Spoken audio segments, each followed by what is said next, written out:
Figurez-vous que vous avez tous en vous un organe qui est plastique. Cet organe, il pèse seulement 1,5 kg, soit pas grand-chose par rapport à notre masse totale, et pourtant il est très gourmand, puisqu'il consomme environ 20% de l'énergie que nous produisons chaque jour, et c'était même 50% de cette énergie quand on était enfant.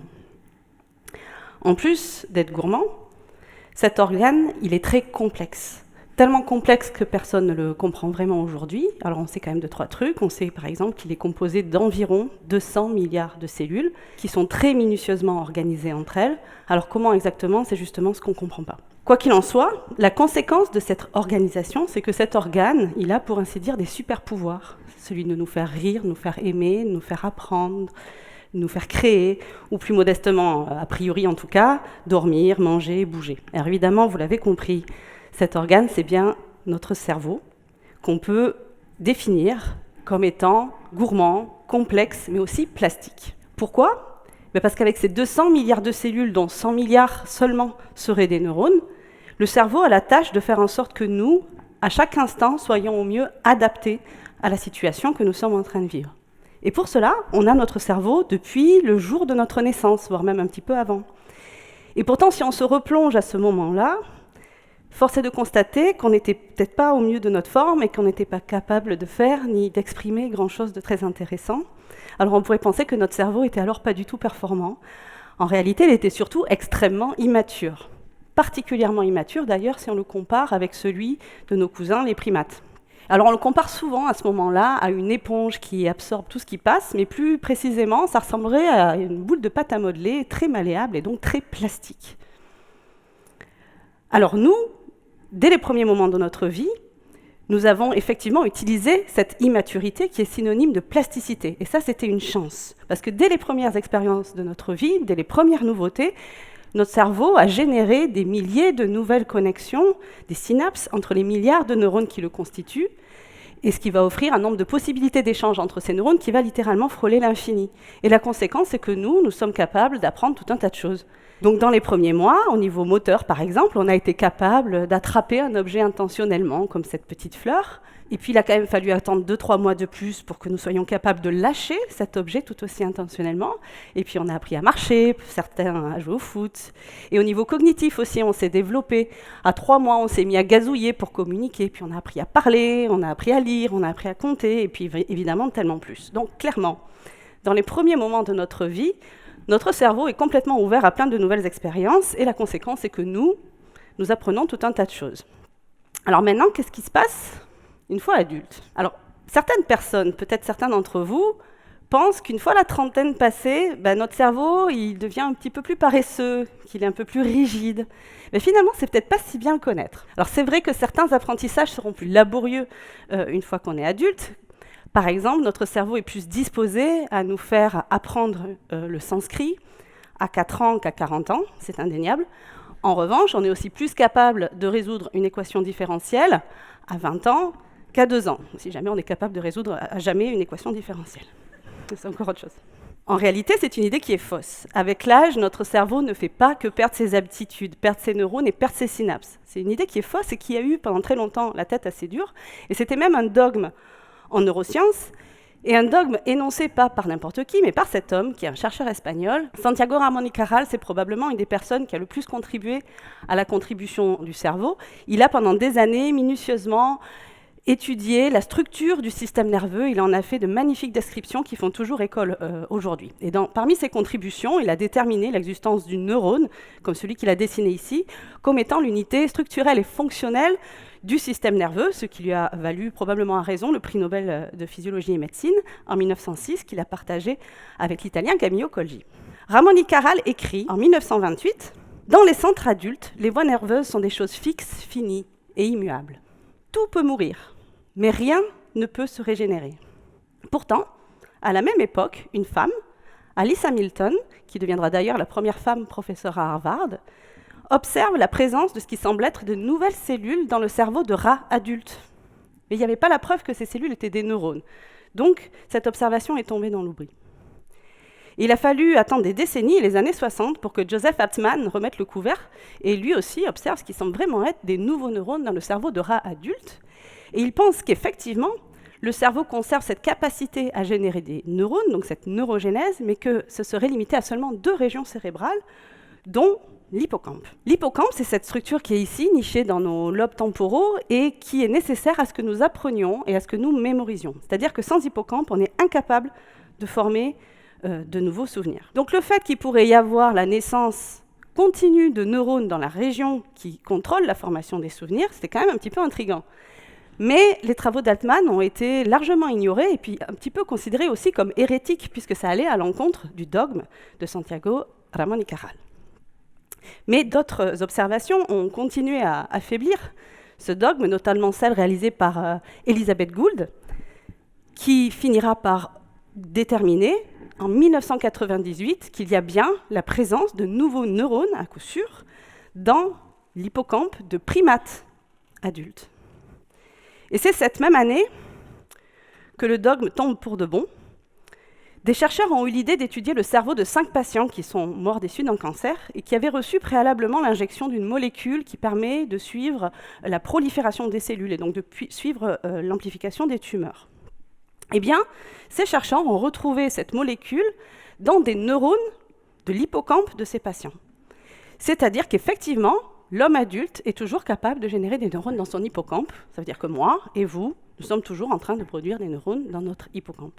La personne la plus âgée de cette étude avait 72 ans, et lui aussi, on a pu retrouver les nouveaux neurones dans son hippocampe. Ça veut dire que cette neurogénèse se fait même à un âge avancé. Qu'est-ce que ça représente? Combien de neurones naissent finalement dans notre hippocampe? Alors, donc, pour répondre à cette question, il y a des chercheurs qui ont une idée assez géniale.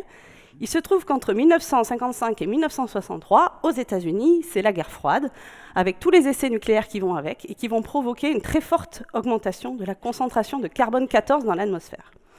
Et les chercheurs ont eu l'idée d'aller mesurer le carbone 14 présent dans l'ADN des neurones qui sont nés pendant cette période afin de les dater, comme on le ferait avec un fossile, mais en très très précis.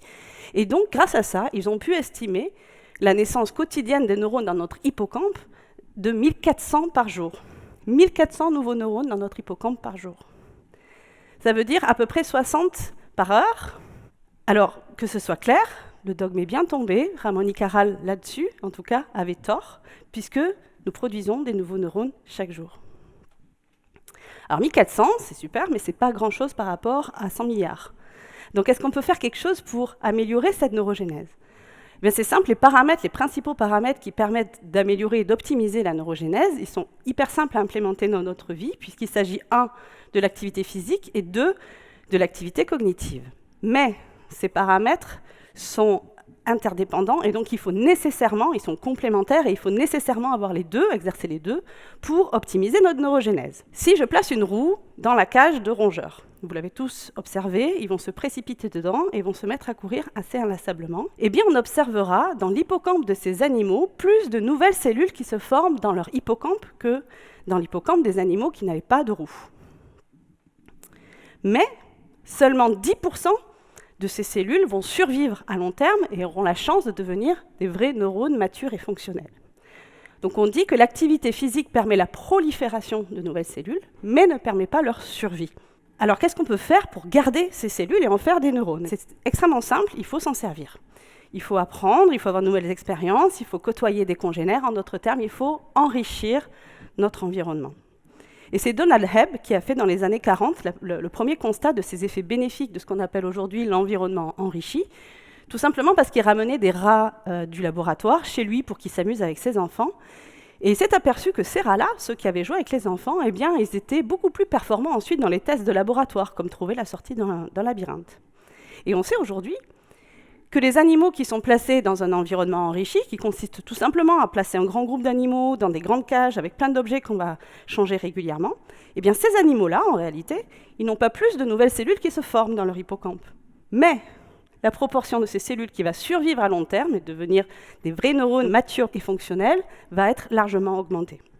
Donc si je résume, il vous faut 1, avoir une activité physique pour générer plein de nouvelles cellules dans votre hippocampe, et puis 2, avoir une activité intellectuelle et sociale de manière à ce que ces petites cellules aient la chance de devenir des beaux neurones matures et fonctionnels qui permettront à votre hippocampe d'autant mieux fonctionner. Il est nécessaire pour les capacités d'apprentissage et de mémoire, et particulièrement ce qu'on appelle la mémoire spatiale et la mémoire contextuelle. Donc en gros, c'est grâce à votre hippocampe, ou aussi un petit peu certainement avec votre téléphone, que vous allez retrouver où vous avez garé votre voiture en sortant d'ici.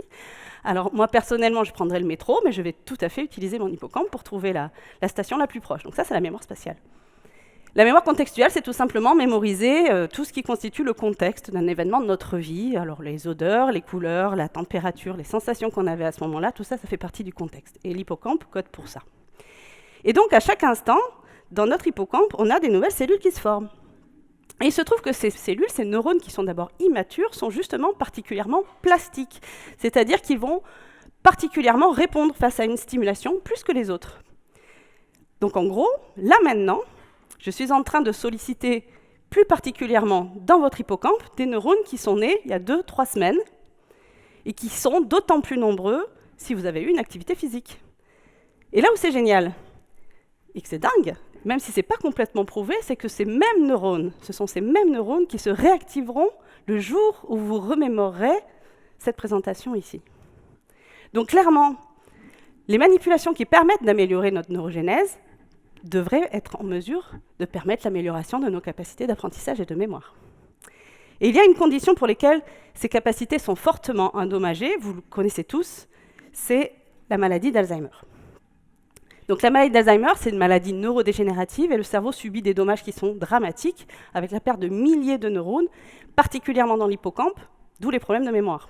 Et on estime en France aujourd'hui à 900 000 le nombre de cas de la maladie d'Alzheimer, 35 millions dans le monde.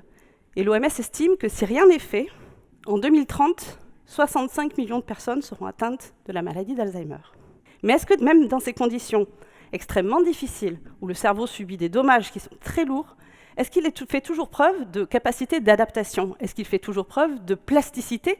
Et est-ce qu'on ne pourrait pas utiliser ces ressources-là, cette plasticité, pour lutter contre ce type de pathologie? Et donc, pour commencer à répondre à ça, ici à Toulouse, on a placé des souris dans un environnement enrichi, comme je vous l'ai montré tout à l'heure, mais ces souris sont un peu particulières, puisqu'elles expriment un gène modifié qui va faire que, d'une manière inévitable, elles vont développer la maladie d'Alzheimer avec l'âge. Et la question qu'on s'est posée, c'est: est-ce qu'il existe une période dans la vie de ces animaux, c'est-à-dire un moment dans le décours de la pathologie, où le fait d'être soumis à de très fortes stimulations sensorielles et sociales pourrait compenser les dommages liés à la pathologie? Et donc, on a tout simplement placé ces animaux dans un environnement enrichi pendant 10 semaines de leur vie seulement. Avant et après ces 10 semaines, elles étaient dans leur cage un peu plus triste de laboratoire. Mais toutes les souris n'avaient pas le même âge au moment où on les a mises dans l'environnement stimulant.